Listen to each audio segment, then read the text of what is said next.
Hey, hi everyone. I interviewed Rocco. He's a male and he's 22 years old. So it is evident that inequality is present in every society. Anything that makes two people different initially becomes a challenge, such as their race, their sexuality, their gender, or disability, etc. A major equity issue that I quickly realised in my years of schooling was financial differences. I feel like I was so aware of this issue, and in the reading Service Learning and Social Justice, it states that often students' experience with otherness begins in their early years as a personal encounter with being different from their peers. And this brought back the experience where I was othered amongst a group of people, and back then I didn't understand why. Until in that moment during the interview, it was because I wasn't going to a private school. And I felt like that always stuck with me because I never really understood why that occurred in primary school. But the fact that I didn't carry on to a private school with my peers and speaking with Rocco, that completely changed my opinion because the stigma behind private schools was that you would receive a better education and better opportunity because ideally you were paying a lot more for it. And after the interview, I sat back and reevaluated the conversation.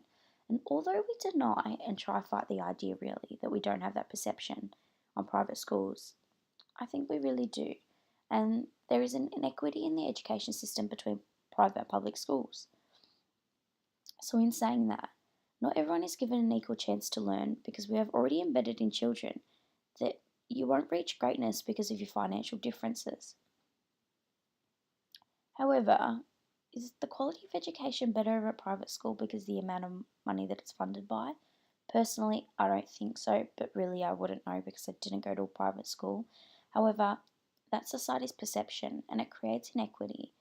It is nowhere fair to say that a child will not reach their full potential in their education because of their socio-economic circumstances. However, if we were to create stepping stones and or different opportunities to accommodate individuals like learning needs, this would be a perfect example of equity in education, whether it be a private or public school. It should not be a privilege for students to be exposed to alternative programs opportunities. It should come naturally into the education system in order for equity for all students, no matter their socioeconomic standards. Another huge issue regarding equity in education is ethnicity and race. During the interview, we had an insightful conversation about how our ethnicity affected our education, and that's something that we did have in common, which I wasn't expecting, but not in the way you would think. We didn't need extra help, or we weren't the kids that were othered, but we both agreed that our ethnicity allowed us to understand why some people had an accent, or why some people needed extra help with the teacher, or why foreign students were getting more support simply because they needed it, because they were learning a new language, and we understood that. However, the other kids and other parents often wouldn't understand why. I remember vividly that we had a new foreign student in my class. Whilst doing some spelling during class, she was given a whiteboard and magnetic letters, whilst everyone had to handwrite them. I remember everyone in the class complaining about how it was unfair and that everyone should get to do that, not just one person. Although I didn't entirely understand at that age, I understood that it was for a good purpose. And now that I reevaluate that situation, I understand that it doesn't have to be equal for everyone all the time. The teacher knew that seeing the letters visually and spelling them out on a board physically for that student would be more beneficial than trying to figure out how to write the letters and spelling them out by pen and paper, which ideally would have been far more complex for her. So in saying that, yeah, ethnicity and race is an issue to equity in education because students don't understand the extra support needed with different races or ethnicity. Now, during the interview, Rocco said that was still, when asked about his identity, Rocco was still not sure about his who or what his whole identity was. And that really got me thinking because realistically, identity is shaped throughout your lifespan. I believe my identity is always changing. The reading stated, quote, as students grow in their ability to see themselves and the world more clearly, their views and orientations change. Of course, my core identity is my roots, like my ethnicity, my gender, my hair colour, etc. However, there is more than that. My identity was shaped through my experiences and my friends, and the more I experience, the more I meet people I feel constantly adds to my identity.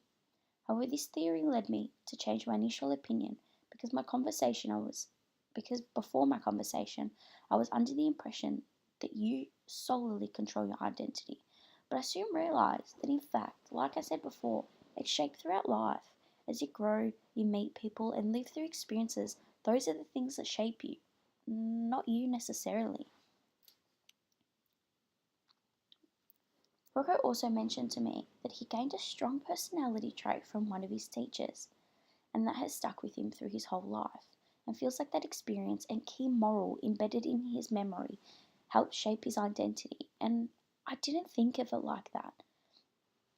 That opened my perspective because as I sat there, I was struggling to find a connection between my identity and my own education. And I realised that not only did my friends have an impact on my identity, so did my teachers. Teachers left me inspired or impacted with who I was, the way, not only the way they would educate me, but the way that they presented themselves as well. They gave me the foundation of my morals and values and led by example. They allowed me to dream big, kept me in line, and disciplined and supported my beliefs, which influenced not only my personality but my self identity, which leads me into belonging. For me, school was a place of belonging. It was a community I had a part in, which goes hand in hand with inclusion. Although there is a lot of flaws in the education system, I think so anyway, my education experience is something that no one can beat. It was the best experience and I had the most amazing memories. The best times of my life were really at school. In one way or another, I felt accepted and included because I felt like I shared the same purpose as everyone else. Everyone was still learning and becoming themselves as I was. Even if you were struggling to find a sense of belonging and inclusion outside of school, I always knew that there was someone or somewhere I would fit in when I got to school on that Monday morning.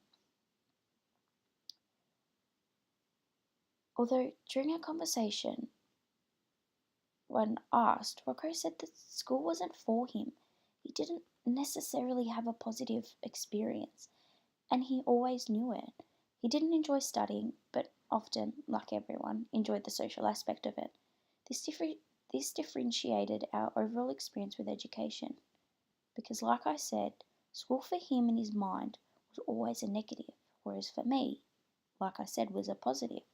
Although he fit in with social groups at school, he didn't fit in with the education system. He felt like he never fit the mould, and that impacted his perception on education as a whole.